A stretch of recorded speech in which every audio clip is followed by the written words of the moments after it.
భగవత్ సంబంధమైనటువంటి కార్యం చేయడానికి, ఉత్తమమైనటువంటి క్రియాకలాపాన్ని ఆచరించడానికి, మంచి పని చెయ్యడానికి అడ్డొచ్చేటటువంటి మైలని తొలగించడానికి స్నానం కారణమవుతుంది. నేను సాయంకాలం ప్రవచనానికి రావాలనుకోండి, దానికి ముందు ఏదో బడలిక కారణం చేత ఒక అరగంట సేపు నిద్రపోయాను అనుకోండి, గాఢ నిద్రలోకి వెళ్ళగానే నవరంధ్రములు కూడా మలాన్ని విసర్జించి గూడు కడతాయి. చెవిలోంచి గులిమి వస్తుంది, కంటిలోంచి పుసి ఏర్పడుతుంది, మలినమంతా కూడా తెట్టు కడుతుంది. కనుక శరీరం శౌచం పొందాలంటే స్నానం చేసి ప్రవచనానికి రావాలి. ఒక దేవాలయానికి వెడుతున్నానంటే స్నానం చేసి దేవాలయానికి వెళ్ళాలి. శౌచం బాహ్యంలో శౌచం, ఆంతరమునందు ఒక దేవాలయంలోకి వెళ్ళడానికి కావలసినటువంటి మానసికమైనటువంటి శుభ్రత ఏర్పడుతుంది. కాబట్టి శౌచమును ఇవ్వగలిగినది ఏది అంటే స్నానం ఒక్కటే. కాబట్టి సాధో రూపంచ తేజో బలశ్చ శౌచం ఆయుష్యం, ఆరోగ్యాన్ని నిలబెట్టుకున్నాడు, వ్యాధికారకమైనటువంటి క్రిములను తొలగించుకున్నాడు. ఈ కారణం చేత అందుకే 1కి 10 మాటలు కాళ్ళు చేతులు కడుక్కోండి అనేటటువంటిది శౌచమునందు అంతర్భాగం. ఎక్కడికైనా బయటికి వెళ్ళొచ్చారనుకోండి, ఓసారి కాళ్ళు కడుక్కురండి అంటారు, కాళ్ళు చేతులు కడుక్కున్నారా అంటారు. ఏదైనా తింటున్నాననుకోండి, కాళ్ళు చేతులు కడుక్కోవాలి. తినేశాననుకోండి, కాళ్ళు చేతులు కడుక్కోవాలి. ఏదైనా త్రాగుతున్నాను అనుకోండి, కాళ్ళు చేతులు కడుక్కోవాలి. ప్రతిదానికి కాళ్ళు చేతులు కడుక్కోండి. ఎందుకని? ఈ అలవాటు పోబట్టి ఇప్పుడు ఏమైంది, పిల్లల్ని కూడా పిలిచి ఏదైనా తినే ముందు సబ్బుతో చేతులు కడుక్కోండి అని చెప్పవలసి వస్తోంది. ఒకనాడు శౌచం ఈ దేశంలో అంతర్భాగం అని స్వచ్ఛ భారత్. అసలు ఎక్కడా వ్యాధులు ప్రబలకుండా ప్రతి వ్యక్తి శౌచంతో ఉండేవాడు. నా ఇంటిని శుభ్రంగా ఉంచుకుని నా ఇంటి చెత్త తీసుకెళ్లి వీధిలో పోస్తే ఎవరో వచ్చి పిలిచి స్వచ్ఛ భారత్ కాదు.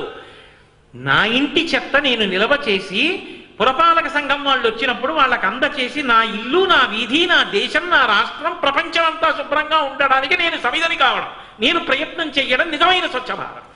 కాబట్టి అది అందించినది ఏది అంటే వేదం, అది అందించినది ఏది అంటే భారతదేశ సంస్కృతి. కాబట్టి శౌచం, అలాగే ఆయుష్యం.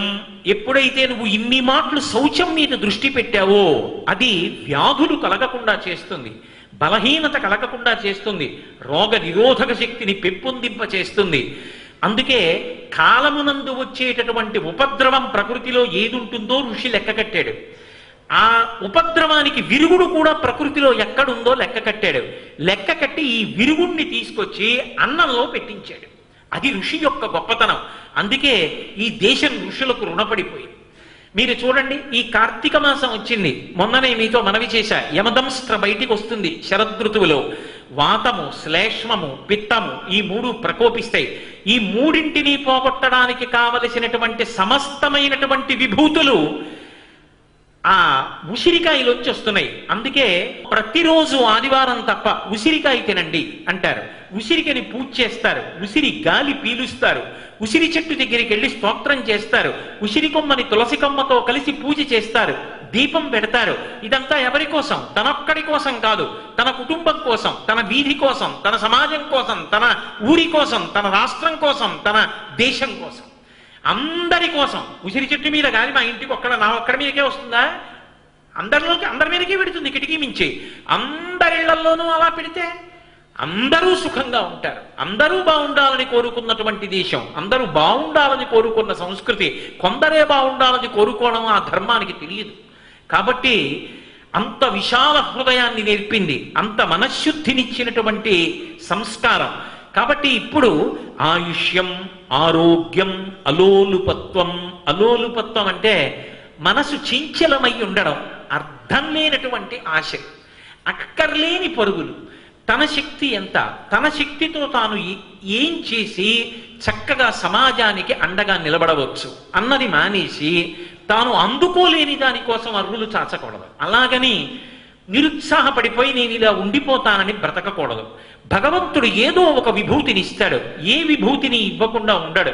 అందుకే ఎవరికి ఏ విభూతినిచ్చినా ఆ విభూతితో సేవించడానికి కేంద్రం సమాజంలో ఎక్కడుంటుంది అంటే దేవాలయంగా ఉంటుంది. ఒకడికి కుండలు చెయ్యడం వచ్చు, ఆయన పాలికలు పట్టుకెళ్ళి ఆ కుండలు పట్టుకెళ్ళి యజ్ఞం చెయ్యడానికి గుడికిస్తాడు. ఒక ఆయనకి బట్టలు ఉతకడం వచ్చు, భగవంతుడికి కట్టి విప్పిన బట్టలు ఆయన ఉతుకుతాడు. ఒక ఆయనకి చర్మాన్ని తీసుకొచ్చి డప్పు కింద అమర్చి డప్పు కొట్టడం వచ్చు. ఆయన దేవాలయంలో ఊరిరిగింపుకి డప్పు కొడుతూ ముందు నడుస్తాడు. నలుగురు స్త్రీలకి కోలాటం ఆడటం వచ్చు. ఉత్సవం జరుగుతుంటే కోలాటం ఆడతారు. చిన్న చిన్న పిల్లలు భగవన్నామ సంకీర్తనం వచ్చు. ఉత్సవం జరుగుతుంటే భగవన్నామం చెప్తారు. ఒకరికి నృత్యం వచ్చు. రాజోపచారంలో నృత్యం దర్శయామి అన్నప్పుడు నృత్యం చేస్తారు. ఒకరికి పాట పాడడం వచ్చు. గీతం శ్రావయామి పాట పాడతారు. ఒకరికి వీణ వాయించడం వచ్చు. వాద్యం ఘోషయామి వీణ వాయిస్తారు. నా బోటిగాడికి ఏమీ రాదు, పల్లకి పట్టుకుంటాను. లేదు, పాత్ర సామాను దేవాలయంలోని బయటికి తీసుకొచ్చి కుందులలో దీపాలు పెడితే ఆ కుందులు కడుగుతాను. దగ్గర ఉన్నటువంటి దేవాలయానికి వెళ్ళి తెల్లవారుజామున కాసేపు చీపురు పెట్టి తుడుస్తాను. ఎవరికి ఏ విభూతి ఉన్నదో ఆ విభూతిని భగవత్పరం చేసి భగవంతుడి అనుగ్రహం పొందడానికి కేంద్రముగా దేవాలయం వచ్చింది. ఇవన్నీ ఎవరిచ్చారు? ఆయనే ఇచ్చాడు. ఏ విభూతి లేకుండా మాత్రం ఎవరూ లేరు. ప్రతి వారిలో నిగూఢంగా ఏదో ఒక విభూతి ఉంటుంది. ఆ విభూతిలో నువ్వు 10 మందికి దార్శనికుడవై 10 మంది యొక్క సంక్షేమాన్ని కోరగలిగినటువంటి స్థితిలో నిలబడగలిగినటువంటి సంస్కారము పైకొచ్చి అక్కర్లేని వాటి జోలికి వెళ్ళిపోకుండా నిగ్రహించుకోగలిగినటువంటి శక్తి మనసుకు దేని వలన కలుగుతుంది అంటే స్నానము వలన కలుగుతుంది. అందుకే అలోలుపత్వం దుస్వప్నఘాతశ్చ. దుస్వప్నం కలిగితే దాని యొక్క ఫలితము దేని వలన పోతుందంటే స్నానం వలన పోతుంది. కాబట్టి దుస్వప్నఘాతశ్చ తపశ్చ. తపస్సు అంటే 3 కలిపి ఒకటి కింద నిలబడిపోయాయి అనుకోండి, దాన్ని తపస్సు అంటారు. ఇప్పుడు నేను ఉపన్యాసం చెప్తున్నాను. ఈ చెప్తున్నప్పుడు మీ అందరూ నా కంటి ముందు కనపడుతున్నా నిజానికి ఒక్కొక్కసారి ఒక్కొక్క సందర్భంలో నేను చూసిన వాళ్ళు నాకు మనసులోకి వెళ్ళరు. వాళ్ళు సభలోకి వచ్చారన్న విషయాన్ని కూడా నా మనసు గ్రహించదు. అయిపోయిన తర్వాత అదేమిటండి మీ ఎదురుగుండానే 3వ వరుసలో కూర్చున్నామంటే ఓహో అలాగా అంటారు, ఉట్టిది బడాయి అనుకుంటారు. కానీ ఏ విషయాన్ని నేను ప్రతిపాదిస్తున్నాననేటటువంటి విషయం మీద నా మనసు దృష్టిని కేంద్రీకరించి ఉండకపోతే అసలు తత్సంబంధమైనటువంటి విషయం ఎలా అభివ్యక్తమవుతుంది? అప్పుడు చూడడం ధర్మం కాబట్టి కన్ను చూడొచ్చు, కానీ చూసిన విషయాన్ని మాత్రం మనసు గ్రహించదు. రెండిటికీ మధ్య ఉన్న అనుసంధానము తెగిపోతుంది. 3 కలిపి సరళ రేఖలోకి వెళ్ళాలి. నోటితో చెప్తున్నది మనసు, శరీరం 3 కలిపి ఒకటైపోవాలి. ఇప్పుడు నేను మాట్లాడుతున్నప్పుడు ఒక 2 గంటల సేపు మీ అందరూ అన్ని విడిచిపెట్టేసి అలా కూర్చొని పరమశ్రద్ధతో వింటున్నారు. చెవులతో జుర్రుకుంటున్నారు. శృణ్వంతపః అన్ని ఊహలు పక్కన పెట్టేసి మనసులో ఏ ఆలోచన రాకుండా నేను చెప్తున్న దాన్ని మాత్రమే చెవులలోంచి దొప్పలు చేసుకుని జుర్రేసుకుంటున్నారు. గళంతీ శంభోత్వచ్చరిత సరిత కిల్బిషరజో ధరంతీ ధికుల్యాసరణి శుపతంతీ విజయతాం దిశంతి సంసార భ్రమణ పరితాపోపశమనం వసంతి మచ్చేతో హృదవి శివానందలహరి అంటారు శంకర భగవత్పాదులు. అలా చెవులలోంచి లోపలికి వెళ్ళి మనసులో నిలబడడానికి మీరు దృష్టిని అలా కేంద్రీకరించి శ్రవణేంద్రియాన్ని మాత్రమే ఉపయోగిస్తూ మనసుని ఏకాగ్రంగా నిలబెట్టినప్పుడు అది తపస్సు. అలా దేని మీదనైనా సరే దృష్టిని నిలబెట్టి కేంద్రీకరించగలిగిన శక్తి వచ్చిందనుకోండి, అది నేనైపోతాను. ఇప్పుడు మీరు అంత దృష్టి పెట్టి విన్నారనుకోండి, నేను చెప్పినది మీకు అర్థమైపోయింది, అప్పుడు అది మీరైపోయారు. నేను అలా ఓ పుస్తకం చదివాను అనుకోండి, పుస్తకం నేనైపోయాను, పుస్తకంలో ఉన్నది నాలోకి వచ్చేసింది. నేను అంత ప్రశాంతంగా అన్నం తిన్నాను అనుకోండి, అన్నము నేనైపోయాను. అంత ప్రశాంతంగా నీళ్లు తాగాను అనుకోండి, నీళ్లు నేనైపోయాను. ఉద్వేగంతో తిన్నాను అనుకోండి, మధ్యలో పొలమారుతుంది. ఇక్కడ దృష్టి లేకుండా ఉత్తినే కూర్చున్నాను అనుకోండి, అయిపోయిన తర్వాత ఏం చెప్పారంటే ఇంటికెళ్ళి ఏమీ తెలియదు. అంటే అలా మనసుని కేంద్రీకరించగలిగినటువంటి శక్తి దేని వలన వస్తుంది అంటే స్నానము వలన కలుగుతోంది. అందుకని తపశ్చ మేధా. ఒక విషయాన్ని విన్నా, చదివినా, చూసినా జ్ఞాపకం పెట్టుకోగలిగినటువంటి శక్తి దేని వలన పెరుగుతోంది అంటే స్నానము వలన పెరుగుతోంది. కాబట్టి స్నానము చెయ్యండి అని శాస్త్రం ఎందుకు చెప్పిందంటే బాహ్యమునందు శౌచం కావాలి, శరీరం నిలబడాలి. శరీరం రోగగ్రస్తం అయిపోయింది అనుకోండి, అన్ని వేళలా ఒక్క మనసు గురించే మాట్లాడారనుకోండి, శరీరం ఏమైపోతే ఏమండి మీ మనసు బాగుంటే చాలన్నాను అనుకోండి. శరీరం రోగగ్రస్తం అయిపోయిన తర్వాత మనసు మంచి ఆలోచనలు చేస్తే మాత్రం వాటిని అమలులోకి తీసుకురావడానికి సాధనం ఏది? అందుకే సాధనాన్ని రక్షించాలి. ఏకకాలమునందు సాధనమును రక్షిస్తూ లోపల మనసుని సంస్కరిస్తూ కలిపి ఒక బాటలో తీసుకెళ్లడానికి క్షేమకరమైనటువంటి మార్గంలో ప్రయాణం చేయించడానికి ఆచారకాండ వచ్చింది. అందుకని ప్రాతకాలంలో స్నానం చేయి. నీకున్నటువంటి ఇబ్బందులను దృష్టిలో పెట్టుకుని ఇదిగో నీకు మేము ఈ మినహాయింపులు ఇస్తాం, సత్కర్మని మాత్రం విడిచిపెట్టకు. సత్కర్మ చేసుకో. ఎందుకంటే ఈ శరీరంతో ఉన్నావు కాబట్టి చెయ్యగలవు. మేమేదో ఆచారాన్ని అడ్డుపెట్టి నువ్వు చేయడానికి వీల్లేదంటే నువ్వు సత్కర్మ చేయడానికి అనర్హుడవైపోతావు. కాబట్టి ఆ పని చెయ్యి. కాబట్టి మినహాయింపులు ఇస్తూ ముందుకు తీసుకెడుతుంది. ఇప్పుడు స్నానం అయిపోయింది. అయిపోయిన తర్వాత ఒక బట్ట కట్టుకోవాలి. కట్టుకునేటప్పుడు దేనికి ఎలా బట్ట కట్టుకోవాలి అనేటటువంటి దానికి లోకంలో నియమాలు ఉన్నాయి. నేను ఇవాళ ప్రవచనం చేయడానికి వచ్చాను. వచ్చినప్పుడు ఒక పంచె కట్టుకుని వచ్చాను. ఇదే నేను ఒక కార్యాలయానికి వెళ్ళాను అనుకోండి, అక్కడ నేను కట్టుకునేటటువంటి బట్ట విధానం ఇంకోలా ఉండొచ్చు. రాత్రి నిద్రపోతున్నాను అనుకోండి, ఓ తేలికైనటువంటి చలవ బట్ట కట్టుకుని పడుకోవచ్చు. నేనే ఎక్కడో పై ఊరు వెళ్ళాననుకోండి, ఇన్ని పంచెలు పట్టుకెళ్ళలేకపోతే ఒక్క ధావళితోటే పూజ చేసుకుని సంధ్యావందనాలు చేసుకోవచ్చు. నేను ఆయా పనులకు వెళ్ళేటప్పుడు ఆయా వస్త్రములను అలా ధరించినట్టే భగవత్ సంబంధమైన విషయములను చేసేటప్పుడు ఎటువంటి వస్త్రములను ఎలా ధరించాలన్నది శాస్త్రం చెప్పింది. అంచు కలిగినటువంటి బట్ట కట్టుకో. వికచ్చ అనుత్తరీయశ్చ నగ్నశ్చ అవస్త్రయేవచ, గోచి పోసి కట్టుకో. కట్టుకుని చక్కగా భగవత్ సంబంధమైనటువంటి ఆరాధన చెయ్యి. 5 కర్మలు చేసేటప్పుడు ఉత్తరీయం లేకుండా చెయ్యవద్దు అని చెప్పింది. ఏది? స్వాధ్యాయ హోమదానేషు భుక్త్యాచమనం స్తథా. ఈ 5 పనులు చేసేటప్పుడు ఉత్తరీయం ఉండి తీరాలని చెప్పింది. ఏ 5 పనులు? స్వాధ్యాయం, వేదాధ్యయనం చేసేటప్పుడు ఉత్తరీయం ఉండాలి. అలాగే హోమం చేసేటప్పుడు అగ్ని దగ్గరికి వెళ్ళి అగ్నిలో హవిస్సు ఇచ్చేటప్పుడు ఉత్తరీయం ఉండాలి. స్వాధ్యాయ హోమ దానేషు, ఎవరికైనా ఏదైనా దానం చేసేటప్పుడు ఉత్తరీయం వేసుకుని ఉండాలి. అలాగే స్వాధ్యాయ హోమ దానేషు భుక్త్యా, అన్నం తింటున్నప్పుడు ఉత్తరీయం ఉండాలి. అలాగే ఆచమనం స్తథా, ఆచమనం చేసేటప్పుడు ఉత్తరీయం ఉండాలి. ఈ 5 విషయములలో ఉత్తరీయం వేసుకుని ఉండు. కాబట్టి ఈ 5 విషయములలో ఉత్తరీయమును నేను ఒక కార్యాలయంలో ఉద్యోగం చేస్తున్నప్పుడు మీరు ఇటువంటి బట్టలు వేసుకుని రావలసి ఉంటుందని చెప్పి నా వస్త్రధారణ మీద నియమములను పెడితే ఆ వస్త్రధారణ నియమములను పాటించినంత కాలమే నన్ను యజమాని ఉద్యోగంలో ఉంచుకుని జీతాన్నిచ్చి పోషించినట్టే భగవత్ సంబంధమైనటువంటి క్రతువు చేసి నువ్వు ఉత్తరోత్తర జన్మలకు కూడా కావలసినటువంటి పుణ్యాన్ని సముపార్జించుకోవడానికి నువ్వు ఇలా వస్త్రధారణ చెయ్యాలని భగవంతుడు నియమం పెడితే దాన్ని ఎందుకు అభ్యంతర పెట్టాలి? నువ్వు 10x6 పెద్ద గండవేరుండ అంచున్న పంచె కట్టుకోమని పరమేశ్వరుడు చెప్పలేదే. చిటికిన వేలంత అంచున్న ఒక ముతక పంచె పోసి కట్టుకో అన్నాడు. ఏమిటి కష్టం? సహృదయంతో ఆలోచించగలిగితే దాని ఎందుకు కష్టం ఉండదు. పెంకితనంతో పెడవాదనకి రావాలంటే, హఠం చెయ్యాలంటే బహుశా అటువంటి వాటికి చర్చలు పనికొస్తాయేమో.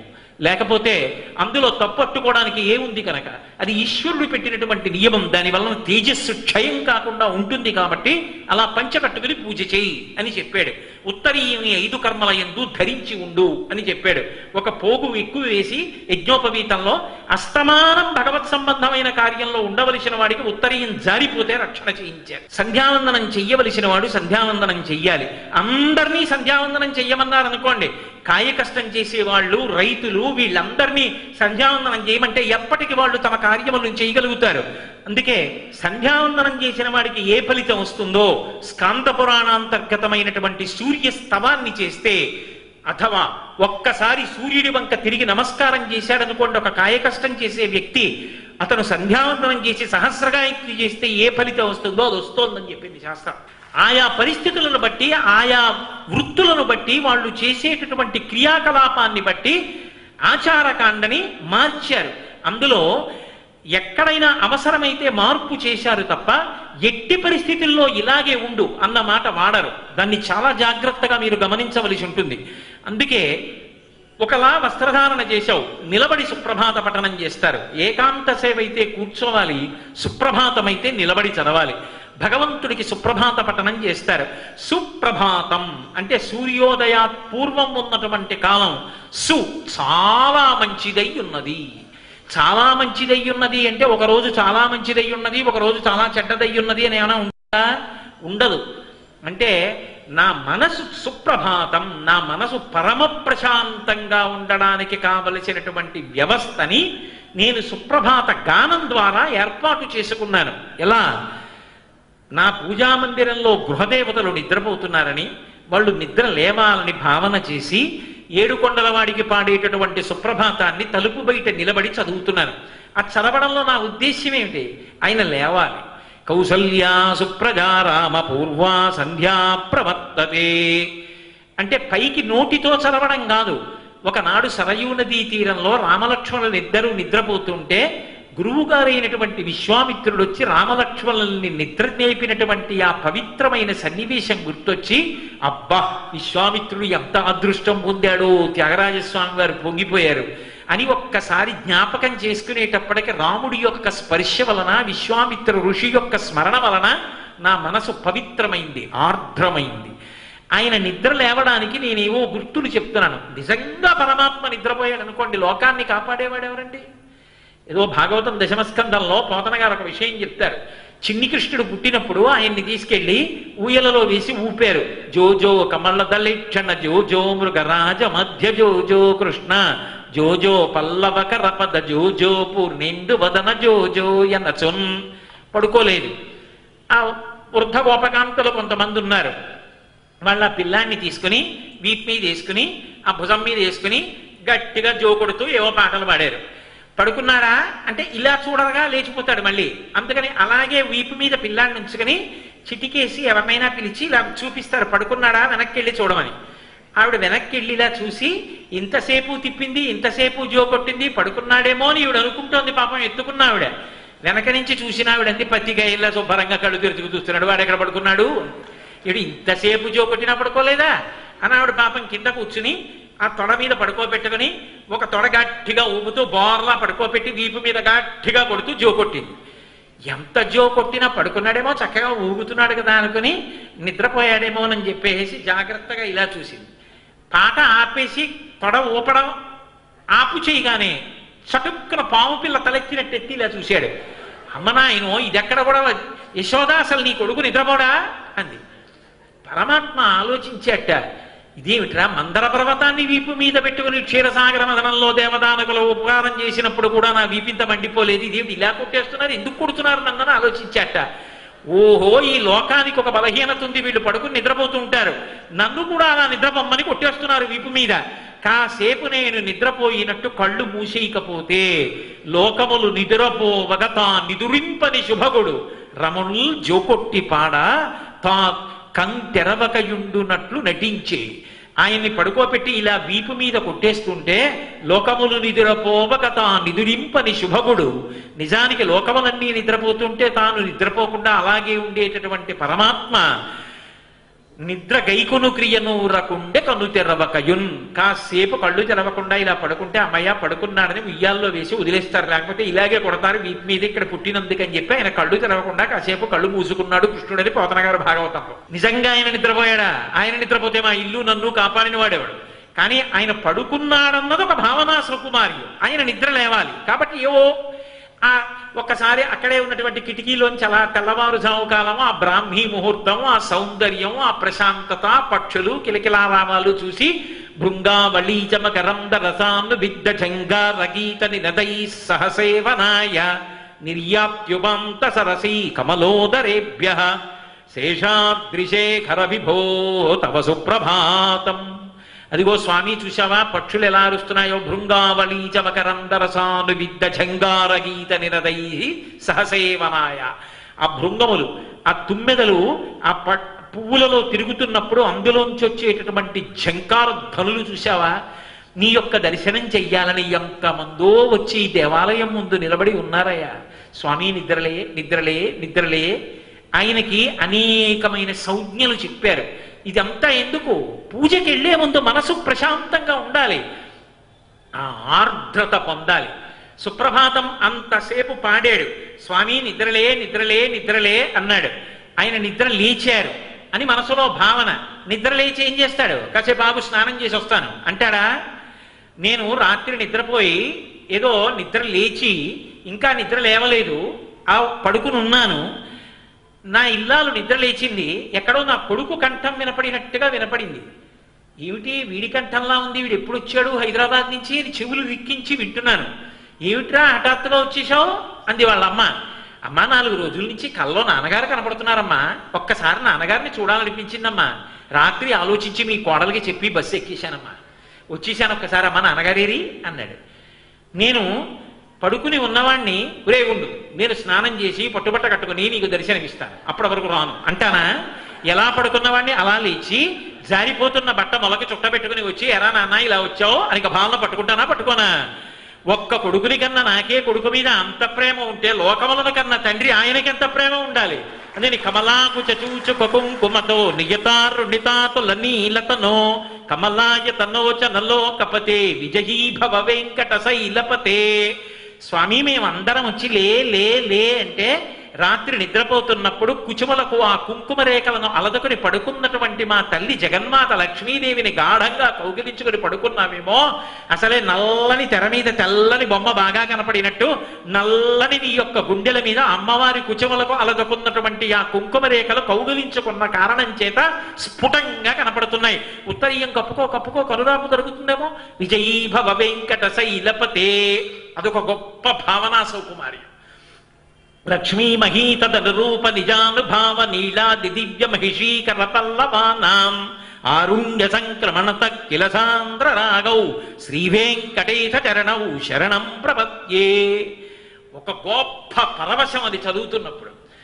ఆ లక్ష్మీదేవి తానొక్కతే కాకుండా నీలాదేవి భూదేవి అందరూ వచ్చి నీ పాదములను ఒత్తుతుంటే నీ పాదములు నల్లగా ఉంటాయేమో, ఆ నల్లని కాళ్ళని ఎర్రటి చేతులతో వాళ్ళు ఒత్తుతుంటే అసలే సౌకుమార్యం కలిగినటువంటి చేతులేమో నొక్కుతున్నప్పుడు ఎర్రటి కాంతులు వేళ్ల మధ్యలోంచి వచ్చి నల్లటి నీ పాదముల మీద ప్రకాశిస్తుంటే నీరాజనాలు పుచ్చుకున్నటువంటి పాదాలలా ఉన్నటువంటి అమ్మవారి చేతుల చేత ఒత్తబడుతున్నటువంటి నీ పాదములను శరణాగతి చేస్తున్నాను స్వామి, ఒక్కసారి నీ పాదములు చూపించవా అని అడగడంలో మనసు పూజకి సిద్ధమవుతోంది.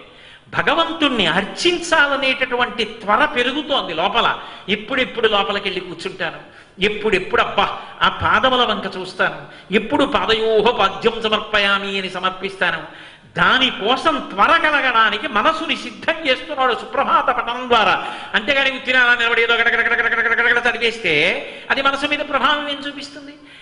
ప్రతి శ్లోకంలో నువ్వు రమించగలిగితే అది నిన్ను మానసికంగా సిద్ధం చేస్తుంది.